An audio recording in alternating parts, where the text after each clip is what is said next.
એજી લગણી રે પ્રીતા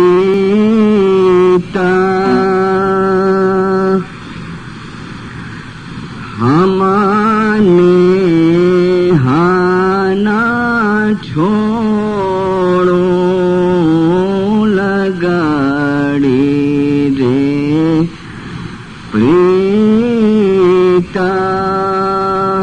હમાને હાના છોડો ધર સિરા કરવાતા અંગનમોણો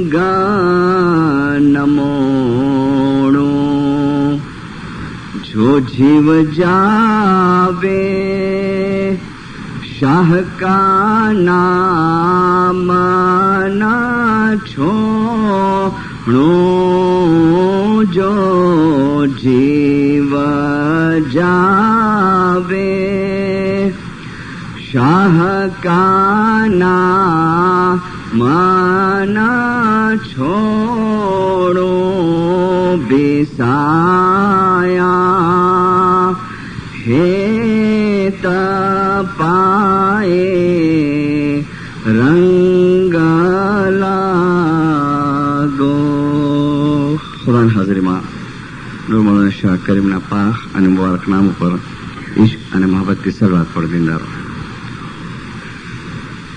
મમ્મીનો આજે લાંબી વાયસ કરવા માટે હું ઉભો નથી થયો, પણ પરમદાડાની વાયસની અંદર અને આજ સવારે મેં કહ્યું હતું કે મૌલાના હાજર ઇમામનું એક ફરમાન કે જે જાહેર જમાતની વચ્ચે થયું હતું એ ફરમાનની હું આપને યાદી અપાવું.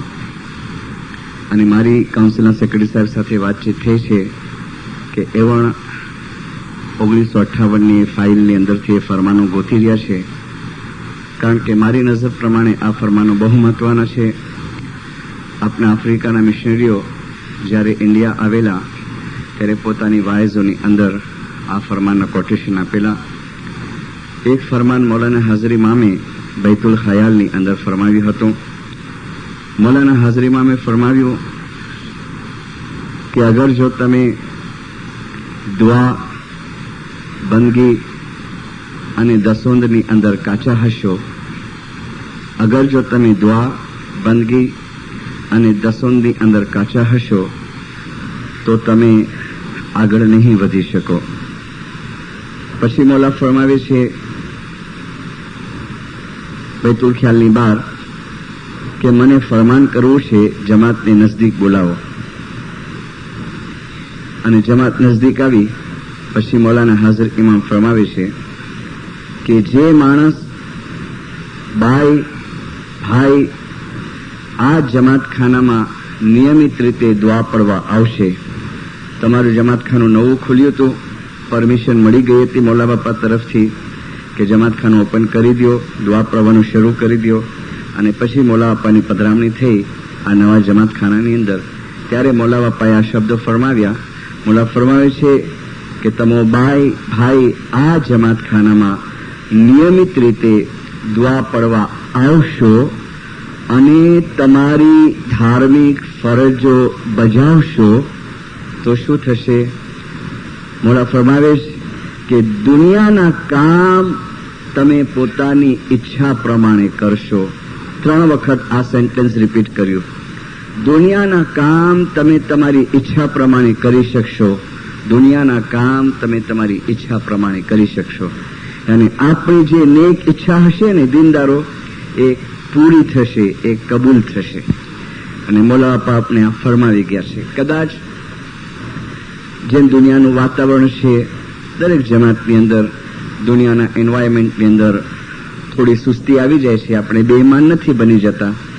અને એ સુસ્તી મૌલાના ફરમાનથી, જ્ઞાનથી, દાખલા દલીલોથી મેં દૂર કરવાની કોશિશ કરી, મારી પોતાની સુસ્તી અને હાજર ઇમામના રૂહાની બચાવોની. અને મને ખાતરી છે કે જે ફર્સ્ટ વાઇઝમાં મેં કહ્યું હતું એ પ્રમાણે આ બધા ફરમાનો, જ્ઞાનો, કુરાને પાકની આયાતો આપણા જીવનની અંદર ઉતારશું. અને આપણે જે પ્રમાણે આગળ વધવા માંગશું, દુનિયાવી રીતે અને રૂહાની રીતે, મૌલા અમારી સાથ હશે અને અમે આગળ વધી શકશું. માડાગાસ્કરના એક ભાઈ, ઘણી જૂની વાત છે, અમે કરાચીમાં હતા સ્ટડીની અંદર 1965 અને 2 જણા માડાગાસ્કરથી આવેલા, હસબન્ડ એન્ડ વાઇફ. મને લાગે છે અત્યારે લોકો કેનેડા વાયા ગયા છે. અલવાઇઝ બહાદુર અલી જીવા અને એમની વાઇફ ઝરીનાભાઈ. અમે એક જ ફ્લેટની અંદર રહેતા હતા. અલવાઇઝ કમાલુ અને ઝરીના જે અત્યારે લંડનમાં છે, હાજરી મામના બાળકોને ભણાવે છે, અને આ કપલ અને હું, આમાં 5 જણાનો એક ગ્રુપ હતું. તો માડાગાસ્કરના એક નાબીના બ્લાઇન્ડ માણસ, જેને આંખે રોશની નહોતી, એ એમના દીકરા સાથે કરાચી આવ્યા. અલવાઇઝ બહાદુર અલીએ અમારી મુલાકાત કરાવી એમની સાથે, અને એમણે પોતાનો આખી બનાવ એમણે અમને સંભળાવ્યો. એ બુઝુર્ગ કહે છે, જે નાબીના હતા, એ કહે છે કે મૌલાના હાજર ઇમામને એ લોકોએ લેટર લખ્યો હતો. શેના માટે? આંખના ઈલાજ માટે. અને ત્યાંના ડોક્ટરોના ઈલાજ કરાવ્યા હતા, પણ ફરક નહોતો પડતો ને આસ્તે આસ્તે આસ્તે રોશની આંખમાંથી ઓછી થતી જતી હતી. પછી એ લોકોએ કહ્યું કે અમે હાજરી ઇમામને કાગળ લખ્યો. તો હાજરી ઇમામનો જવાબ આવ્યો. જવાબની અંદર મૌલાના હાજરી ઇમામે પોતાના એક ડોક્ટરનું મવાપે એડ્રેસ મોકલ્યું, લંડનનું, ઇંગ્લેન્ડની અંદર. અને એ લોકો એ એડ્રેસ પ્રમાણે એ ડિસ્પેન્સરીમાં ગયા, આઈ ક્લિનિકની અંદર ગયા અને ઇન્ક્વાયરી કરી છે કે ભાઈ આ ડોક્ટરને મળવું છે અમને. તો એ લોકોને કહેવામાં આવે છે કે તમે 3-4 દિવસ લેટ પડી ગયા, કે હમણાં 4 દિવસ પહેલા કે એ ડોક્ટરનું એક્સિડન્ટમાં મૃત્યુ થઈ ગયું છે, મરી ગયો છે એ ડોક્ટર. હવે શું કરે?